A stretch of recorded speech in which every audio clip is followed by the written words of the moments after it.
শহর থেকে গ্রাম, অফিস পাড়া থেকে গলির চায়ের দোকান, টানা কয়েকদিন মুখর ছিল নির্বাচনী প্রচারণায়। প্রার্থীদের পাশাপাশি তাদের পক্ষে নেতাকর্মীরা চষে বেরিয়েছেন প্রতিটি অলিগলি ও বাসাবাড়ি, যেখানে দেখা গেছে অভিনব সব কৌশল।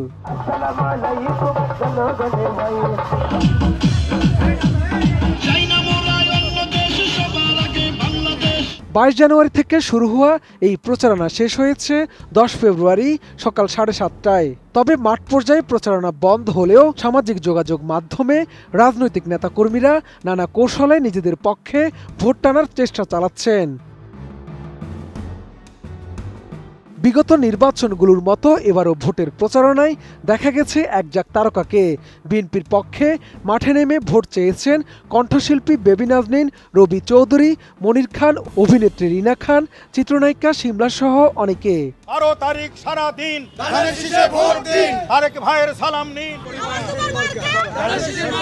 তবে শেষ মুহূর্তের নির্বাচনী প্রচারণায় নাম জড়িয়েছে ঢালিউড সুপারস্টার শাকিব খানের।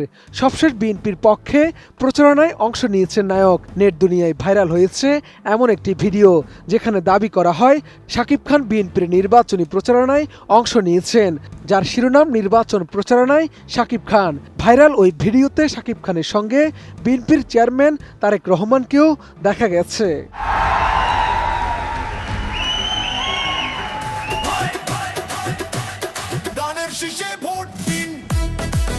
নতুন লাইফবয় অ্যালোভেরা শ্যাম্পু, চুল করে ন্যাচারালি স্ট্রং, মাত্র 2 টাকায়। এদিকে ভিডিওটি নিয়ে যখন আলোচনা সমালোচনা চলছে, তখন নানা তথ্য উপাত্ত বিশ্লেষণ করার পর উঠে এসেছে ভিন্ন তথ্য। যাচাই করে জানা গেছে পুরো ঘটনাটি ভুয়া।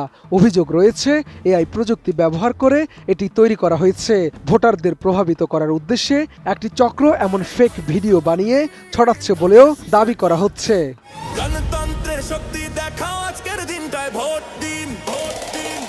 এর আগে আরেকটি ভিডিওতে দাবি করা হয় শাকিব খান জামায়াতে ইসলামীর নির্বাচনী প্রচারণায় অংশ নিয়েছেন।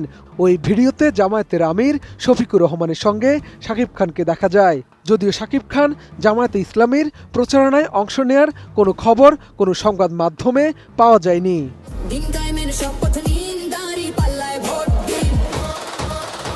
হঠাৎ সামাজিক যোগাযোগ মাধ্যমে এই ধরনের ভুয়া প্রচারণায় ঢালিউড সুপারস্টার শাকিব খান নিজেও বিব্রত। তার ঘনিষ্ঠ সূত্রে এমনটাই জানা গেছে। তবে এই বিষয়ে এখনও নায়কের সরাসরি কোনো মন্তব্য পাওয়া যায়নি। শাহাদাত রিফাত, ATN নিউজ, ঢাকা।